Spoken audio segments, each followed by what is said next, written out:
Bismillahirrahmanirrahim. Assalamualaikum warahmatullahi wabarakatuh. Perkenalkan, saya Iskandar, Prodi Ilmu Pemerintahan Angkatan 2020 yang akan memaparkan tentang perilaku agresi. Menurut Baron, dalam kes suara pada tahun 1988 menyebutkan bahawa perilaku agresi merupakan tingkah laku individu yang ditunjukkan untuk melukai dan mencelakakan individu lainnya yang tidak menginginkan datangnya perilaku tersebut.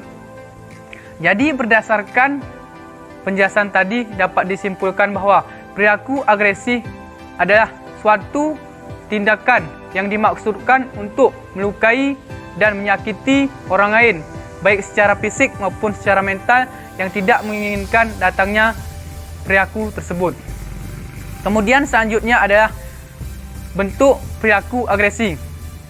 Menurut Ikakson yang menyebutkan dan mendefinisikan bahawa perilaku agresi sebagian bentuk perilaku yang diarahkan untuk tujuan yang merugikan, yang merusak, melukai dan bahkan berbuat jahat pada makhluk hidup.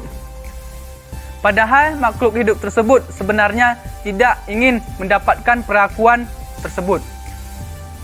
Kemudian selanjutnya adalah ciri-ciri perilaku agresi. Dapat dibedakan menjadi 4 jenis jika dilihat dalam faktor di dalamnya. Yang pertama adalah agresi fisik, yaitu bentuk agresi yang dilakukan untuk tujuan melukai orang lain secara fisik. Misalnya seperti menendang, memukul, menusuk, membakar hingga membunuh. Kemudian yang kedua adalah agresi verbal. Adalah bentuk agresi yang dilakukan untuk melukai orang lain secara verbal, yaitu menyakiti menggunakan kata-kata. Misalnya seperti mengupat, memaki, dan membentak. Kemudian yang ketiga adalah kemarahan, yaitu salah satu bentuk agresi yang bersifat tersembunyi dalam perasaan seseorang terhadap orang lain. Misalnya seperti muka marah, tidak membalas sapaan, mata melotot dan sebagainya.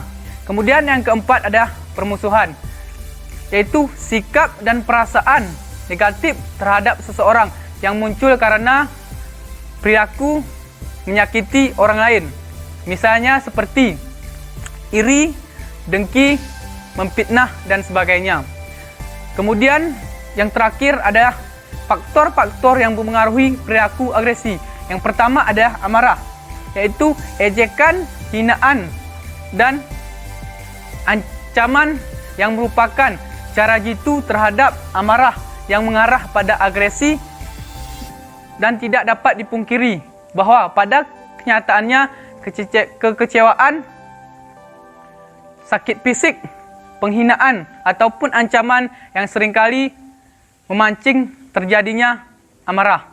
Kemudian yang kedua adalah faktor biologis yang mempengaruhi perilaku agresi, yaitu seperti gen, sistem otak, dan kimia darah. Kemudian yang ketiga adalah kesenjangan generasi, yaitu adanya pemisah antara generasi anak dengan generasi orang tua yang terlihat dalam hubungan komunikasi yang semakin tidak maksimal dan seringkali tidak nyambung. Demikian pemaparan dari saya. Lebih dan kurang saya mohon maaf. Assalamualaikum warahmatullahi wabarakatuh.